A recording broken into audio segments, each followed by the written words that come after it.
This seems connected to a broader issue that we're seeing, which is that Republicans don't seem to like science. We've talked about the non-existent war on Christmas among Republicans that many Republicans claim exists. There really does seem to be a Republican war on science, and that's actually the premise of a 2005 book by that same name about conservatives in the U.S. disliking science. And they don't like evolution. They don't like admitting climate change is a real thing. And now there's the sociologist Gordon Gauchet of the University of Gauchet. Maybe it's just Gauchet. I don't know how the guy says his name, to be completely honest. Gautam, do you have any idea? Sorry, how's it spelled? Gauchat.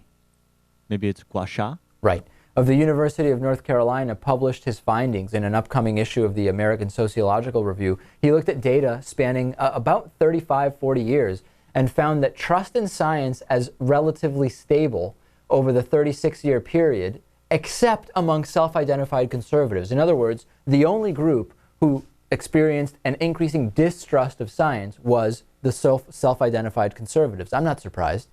No, not at all. We see this in their legislation and when they're campaigning all over the place. And we've actually seen a reversal, because in 1974, the group that most trusted science compared to self-identified liberals and moderates was conservatives, but now they've dropped to the bottom. And the reason for this, according to Mooney and others, is that the political neutrality of science began to unravel in the 1970s with the emergence of the New Right.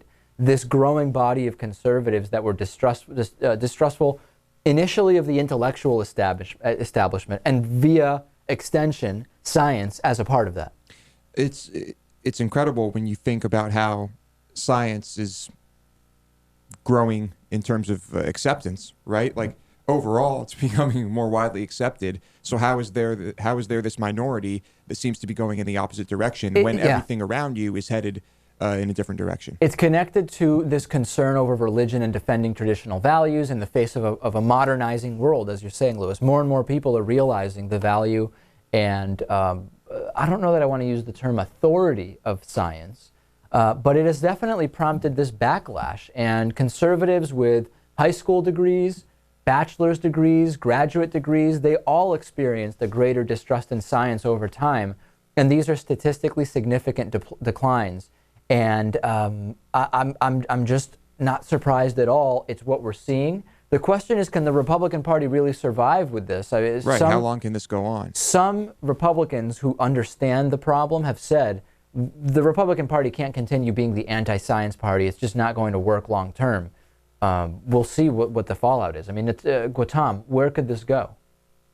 I don't know. It seems like the country eventually is going to move in a direction where, for example, with climate change, you just have to accept the science, because if you don't, the rest of the world is going to move ahead and open up, alternative energy industries and whatnot. So it's just going to be kind of an obligation for the U.S. government to accept it, and politicians that don't are just going to be weeded out by the voting process. But forget about the politicians for a second. I'm talking about just the individual conservatives.